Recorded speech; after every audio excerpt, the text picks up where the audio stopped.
పుత్ర, నువ్వు ఏ ఉపాయం ఆలోచించినా వెంటనే అమలు చెయ్యాలి. ఎందుకంటే త్రిపురాలు 3 ఒకే సరళ రేఖపైకి త్వరలోనే రానున్నాయి. నాకు తెలుసమ్మా, నేను ఎలాంటి అనార్థం జరగనివ్వను. కానీ అందుకు గాను మా మామగారి సహాయం తీసుకోక తప్పదు.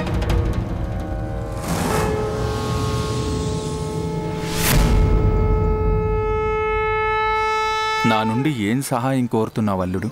మామయ్య, త్రిపురాసురులో అంతర్గతంగా ఉన్న కుటిలత్వాన్ని బయట పెట్టడంలో నాకు సాయం చేయండి. తన భక్తులను సంహరించడానికి వెనకాడుతున్నారు మహాదేవుడు. అందుకే నా సహాయం కోరడానికి వచ్చావా గణేశ? కానీ శంకర భగవానుడికి తన భక్తులను దండించాల్సి వచ్చినప్పుడల్లా ఇలాంటి సంకోచమే కలుగుతూ ఉంటుంది. దారి తప్పుతున్న సంతానాన్ని సరిదిద్దడానికి ఏ తండ్రి పరిస్థితి అయినా ఇలాగే ఉంటుంది. ఎంతైనా మహాదేవుడు బోలా శంకరుడు కదా. మామయ్య గారు, కానీ తమరు బోలా విష్ణువు కాదు కదా. తమరు సూటిగానే ఆ దుష్ట త్రిపురాసుల అసురు స్వరూపాన్ని బయట పెట్టగల సమర్థులు. కావాలంటే తమరే పరీక్షించండి. నా మాట నిజమైతేనే వారి రహస్యాల ప్రయత్నాలు బయటపెట్టండి. త్రిపురాలను అంతం చేసి అధర్మాన్ని నాశనం చేయటానికి ఇది మాత్రమే ఏకైక మార్గం. త్రిపురాసురుల మనసులోని మాలిన్యాన్ని బయటపెట్టడానికి నా కాలి దూలే చాలు అల్లుడు.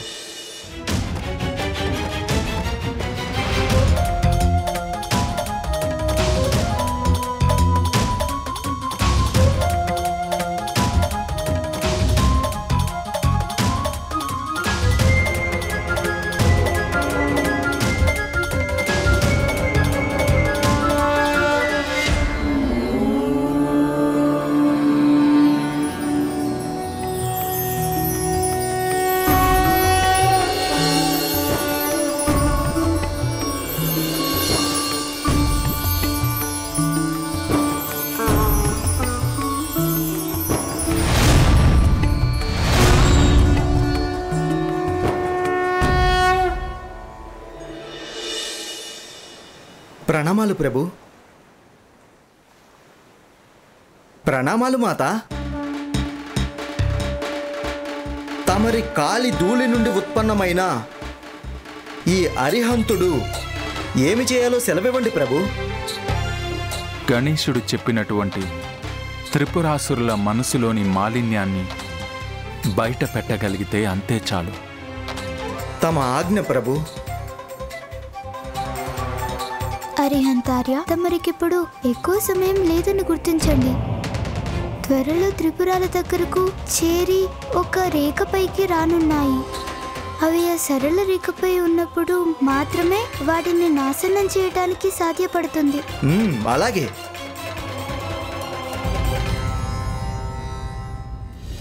త్రిపురాలు ఒకే రేఖపైకి రావడానికి ముందే ఈ అసుర సైనికులకు ప్రాణాలు పోస్తాను. అప్పుడెవరూ త్రిపురాలను నాశనం చేసే ప్రశ్నే ఉత్పన్నం కాదు. యజ్ఞగుండంలో అగ్ని రాను రాను మందగిస్తుంది. ఈ అగ్నిని మరింత తీవ్రతరం చేయాల్సిన అవసరం ఉంది. దానికి రక్తతర్పణం చెయ్యక తప్పదు. ఆగడి గురుదేవా, తమరు రక్తతర్పణం చేయాల్సిన అవసరం లేదు.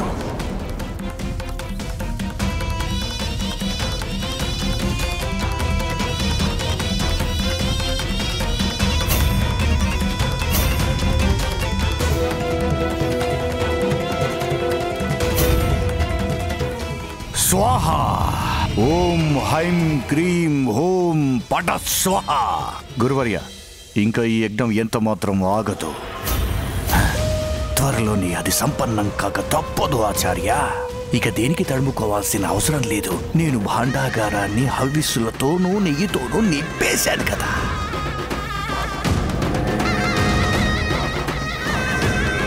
నిజానికి మన భాండాగారంలోని యాగ సామాగ్రిని నెయ్యిని నాశనం చేసింది మహాదేవ పుత్రుడి ఆ మూషికమే చేసుంటుంది. నేను రక్షణ ఏర్పాట్లను మరింత బలోపేతం చేశాను కనుక యజ్ఞానికి ఎలాంటి విఘ్నాలు రాలేవు. రాలేకపోవటం కాదు, వచ్చేసింది. గణేశుడవుతున్నాడు విఘ్నకారకుడు. దేవతలపై మన అసురుల ఆధిపత్యాన్ని స్థాపించడానికి మనం వేసుకున్న రహస్య పథకానికి తాను తప్పకుండా విఘ్నాలు కలిగిస్తాడు. అందుకు మనమే త్వరగా శీఘ్ర నిర్ణయాలు తీసుకోవాలి. కానీ నేను నా యజ్ఞం ఆపే ప్రసక్తే లేదు. ఈ పోరాటంలో మన అసురులే గెలవాలి. ఏది ఏమైనా గాని తమరు చింతించకండి గురుదేవా. అయినా మహాదేవుడు కరుణా కటాక్షాలు మనపై ఉన్నంత వరకు మనల్ని ఎవరు ఏమీ చేయలేరు. మన భక్తి నాటకం మరింత రక్తి కట్టిస్తాం. దాంతో మన త్రిపురాలు సరళ రేఖను దాటిపోతాయి. ఆ తరువాత 1000 సంవత్సరాల వరకు మనకు ఎవరు కూడా ఎలాంటి నష్టాన్ని కలిగించరు.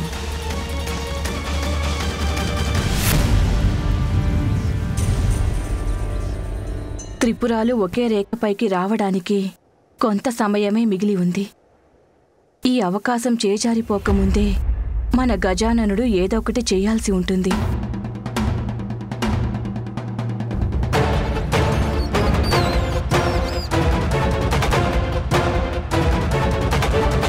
అరిహంత్ గారు, తమరికి నా పథకం పూర్తి వివరంగా బోధపడింది కదా? మాతా పార్వతీనందన శ్రీ గణేశ, నాకు తమరి పథకం చాలా స్పష్టంగా అర్థమైంది. అందుకే నేను తమరి తెలివితేటలకి పథక రచనకి నేను శ్రీ గణేశ మంత్రముగ్ధున్నైపోయాను. ధన్యవాదాలు. కానీ ఒకటి గుర్తుంచుకోండి, ఈ కార్యాన్ని మనం నియమిత కాల పరిధిలోనే పూర్తి చేయాలి. నాకు నమ్మకం ఉంది, మన పథకం తప్పకుండా విజయవంతమవుతుంది. అవుతుంది శ్రీ గణేశ.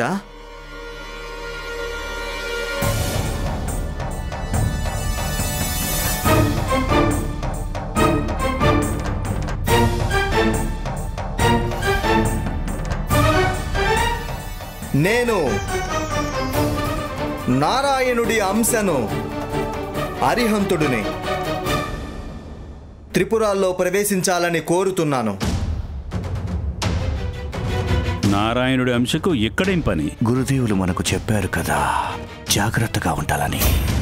కనుక మనం జాగ్రత్తగా ముందుకు వేయాలి. నా వలన ఎవరూ బాధపడాల్సిన అవసరం లేనే లేదు. నేనిక్కడికి నాకు కాబోయే స్నేహితులకి సహాయం చేయడానికే వచ్చాను. తనని లోపలికి రానివ్వడం తప్పనుకుంటే మెప్పు పొందను. నేను వచ్చేది దివ్యమైన అమృతం.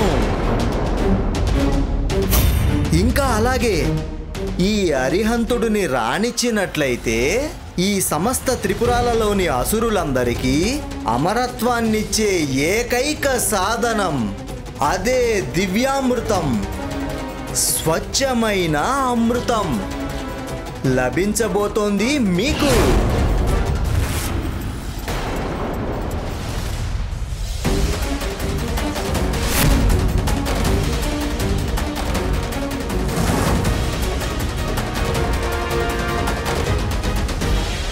ఒకవేళ మీ ముగ్గురికి నా మీద అనుమానం ఉంటే, ఒకవేళ మీరు ఆ దివ్యమైన అమృతాన్ని వద్దు అనుకుంటే నేనిక వెళ్ళొస్తాను. నువ్వు మమ్మల్ని మోసం చేస్తే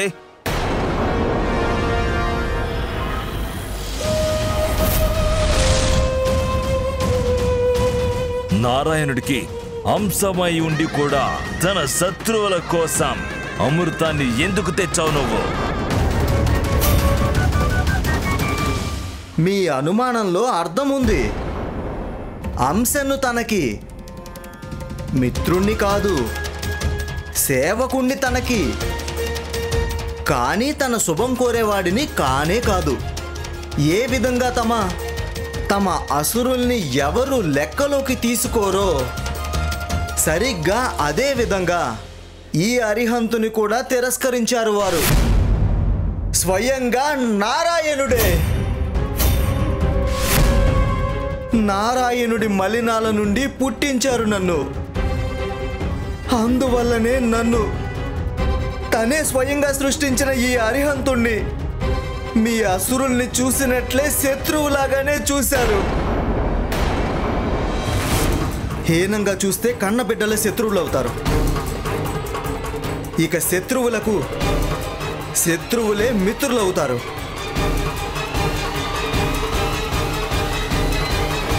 ఇక కేవలం ఆ కారణంగానే నేను తమరి ముందుకు నా స్నేహహస్తాన్ని చాస్తున్నాను. అది గనక మీకు అంగీకారం అయితే చెప్పండి, లోపలికి రావచ్చా?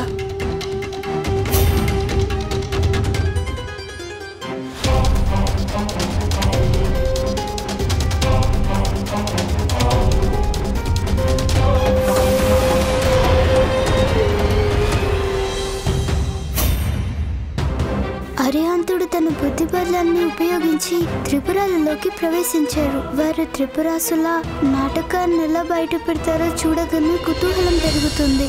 నువ్వు మాకు అబద్ధం ఎందుకు చెప్పావు? నీ దగ్గర నిజంగానే అమృతం ఉందని. ఇప్పుడు అర్థమైంది. నిన్ను ఆ మహాదేవ్ పుత్రుడు గణేష్ పంపాడు కదూ మా యోజనాల్ని భంగం చేయడానికి. ఇంకో మాట, త్రిపురాల్లో ప్రవేశం పొంది మాకు మోసం చేశావు. చెవులయ్య, లోపల ఏం జరుగుతుందో వినడానికి నాకు కొంచెం సహాయం చేయొచ్చుగా? లేదు, ఏవో విషపూరితమైన క్రీడలు పడుతున్నాయి మీ మనసులపై. అందువల్లనే మీరు బాధలో ఉన్నారు. అంతకు మించి దేని గురించో బాధపడుతున్నారు, ఆందోళన పడుతున్నారు. మీ గుండెలు దడదడలాడుతున్నాయి. అయితే మీ చింతలన్నింటినీ దూరం చేయడానికి, మీపై విస్తరిస్తున్న క్రీనీడల్ని తొలగించడానికి కావలసిన దివ్యామృతం ఉంది ఈ అరిహంతుడి దగ్గర.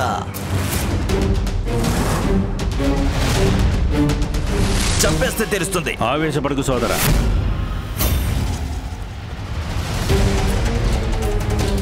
నువ్వు ఏ విషపు క్రీనీడల గురించి చెబుతున్నావు? నేను నీకు మరో అవకాశం ఇస్తున్నాను.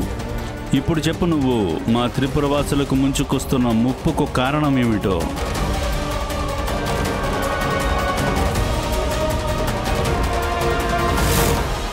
అరిహంతుల వారు ప్రయత్నమైతే చేస్తున్నారు, కానీ త్రిపురాసురుల రహస్యం తెలుసుకోవటం అంత సులభం కాదు.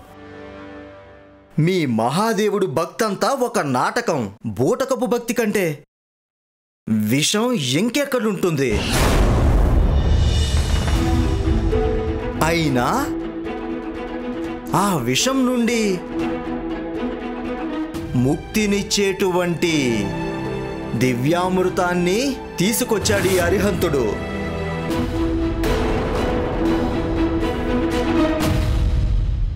తమరి మెదడులోనూ ఇంకా మనసులోనూ, ఈ రెండింటిలోనూ కేవలం ఒకే ఒక ప్రబలమైన కోరిక నిండి ఉంది. అదేంటంటే భోగాలు, విలాసాలు, ఆనందాన్ని అనుభవించాలనే కోరిక.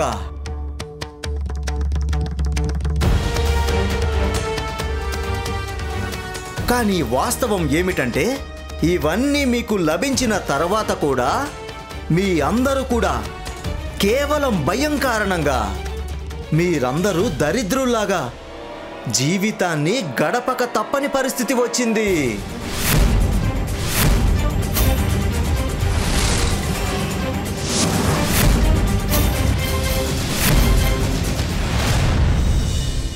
మమ్మల్ని భయపడే దరిద్రులు అనే మాట నీకు ఎలా వచ్చింది చెప్పు.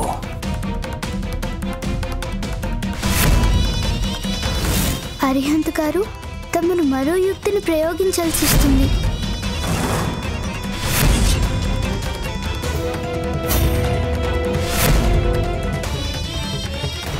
శివభక్తి అనే దొంగ నాటకాన్ని ఆడుతూ ధర్మాన్ని అతిక్రమించడం వల్లనే ఈ దారుణమైన కష్టాలను అనుభవిస్తున్నారు మీరు. ఇలాంటి త్రిపుర వంటి సంపన్న పురాలకు అధిపతులై ఉండి కూడా మీరు కామము, క్రోధము, లోభము, మదము, మాత్సర్యాలకు దూరంగా ఎందుకు ఉండలేకపోతున్నారో తెలుసా? ఈ శివభక్తి వల్ల మాకు రక్షణ సమకూరుతుంది. త్రిపురాసుర, ఎంతటి భ్రమలో జీవిస్తున్నారో తమరు. సర్వశక్తివంతుడు, త్రికాల జ్ఞాని అయినటువంటి సాక్షాత్తు ఈ మహాదేవుడికే మీ ముగ్గురు భక్తి ఒక బూటకమని చాలా స్పష్టంగా తెలుసు.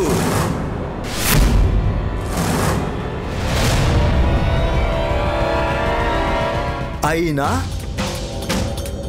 వారు మీ ముగ్గురికి ఏమీ అవ్వకుండా కాపాడుతున్నారు.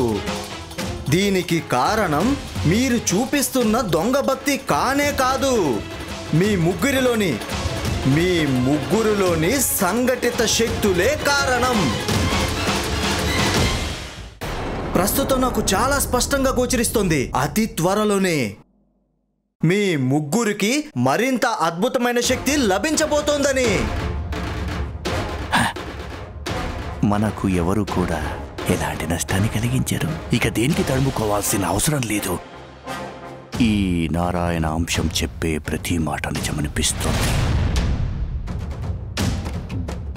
అయితే మీరు ఏ కారణం చేత మహాదేవుడి భక్తి అనే నాటకాన్ని ఆడుతూ అమూల్యమైన కాలాన్ని వృధా చేసుకుంటున్నారెందుకు? ఇక చాలించండి మీ భక్తి అనే బూటకాన్ని. ఇక లింగ పూజకు కాలం చెల్లింది.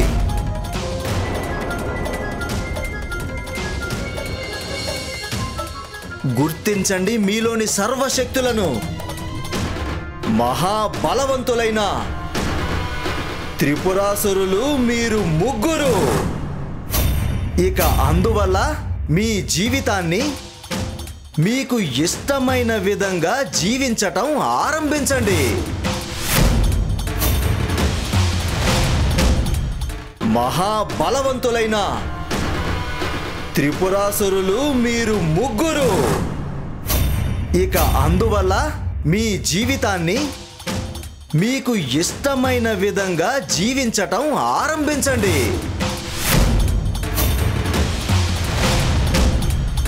నారాయణ అంశం చెప్పే ప్రతి మాట నిజమనిపిస్తోంది. అయినా మాకేం భయం. ఇంకా బయలుదేరండి మూషికోత్తమా. మనకు సకల సుఖాలు సౌకర్యాలు పొందే అవకాశం ఉన్నా ఇలా దరిద్రుల్లా బతకాల్సిన అవసరం ఏముంది? నిజమే, ఊరికే వృధా చేసుకుంటున్నాం జీవితాన్ని.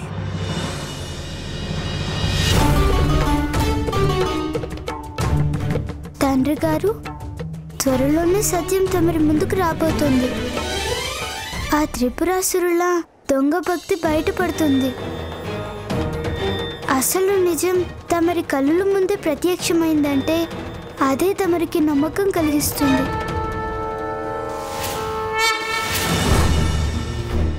చూస్తుంటే మా గణేశుడి పథకం పారినట్లే ఉందే. నా మాటల వల్ల ఈ అసురులు ముగ్గురు ప్రభావితం అయినట్లే ఉన్నారు.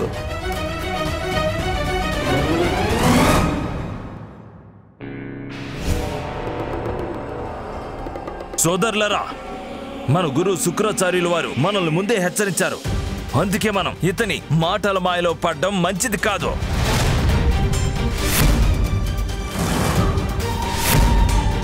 నీ ఉద్దేశం ఏమిటి? నువ్వంత సులభంగా మమ్మల్ని మా భక్తి మార్గం నుండి మాటలతో మభ్యపెట్టి తప్పించగలవనా?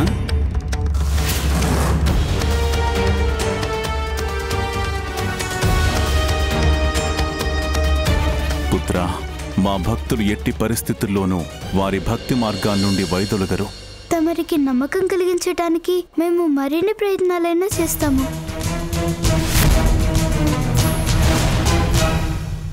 కానివ్వండి. మిమ్మల్ని చూస్తే నాకు అర్థమవుతున్నది ఒకటే. మీరు అంటే త్రిపురాసురులు ఆ దివ్యామృత పానమనే భాగ్యాన్ని కోరుకోవడం లేదని. అలాగే మీ ముగ్గురికి నా మాటలపై ఏమాత్రం నమ్మకం లేదని. ఇక్కడికొచ్చి నేనే తప్పు చేశాను. ఇక నేను ఇక్కడి నుంచి బయలుదేరుతాను.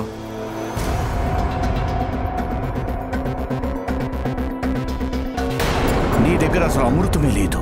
నీ ఉద్దేశం ఏమిటో ఉంది అని చెప్పకుండా మా దగ్గర దాస్తున్నావు కదా. మేమేమైనా వెర్రి వాళ్ళమా?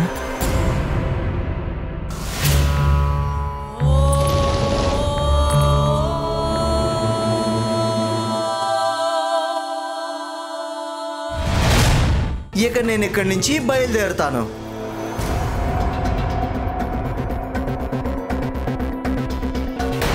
నీ దగ్గర అసలు అమృతమే లేదు. నీ ఉద్దేశం ఏమిటో ఉంది అని చెప్పకుండా మా దగ్గర దాస్తున్నావు కదా. మేమేమైనా వెర్రి వాళ్ళమా?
దేవి, మీరు శ్రమపడి ఇక్కడికి వచ్చారు, కానీ ఈ ముగ్గురికి తమ అవసరం ఉన్నట్లు అనిపించడం లేదు.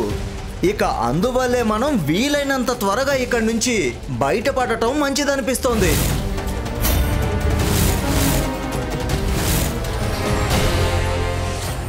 ఎవరైనా మనస్ఫూర్తిగా పట్టుదలతో సాధన చేస్తే విజయానికి కావలసినవన్నీ వాటికవే లభిస్తాయి. త్రిపురాసుల్ని కాపాడుతూ వస్తున్న తమరి భక్తి అనే ముసుగు పూర్తిగా తొలగిపోయింది తండ్రి గారు. వారే స్పష్టంగా నిరూపించారు వారి భక్తి ఉండేది కేవలం అధర్మం పైనే అని. తండ్రి గారు, వారి అసుర సైన్యానికి ప్రాణం పోసే లోపుగానే, త్రిపురాలు సరళ రేఖ నుండి బయటికి వచ్చే లోపుగానే, 1000 సంవత్సరాలు సకల లోకాన్ని నాశనం చేసే లోపే వారిని తమరే అంతం చేయాలి.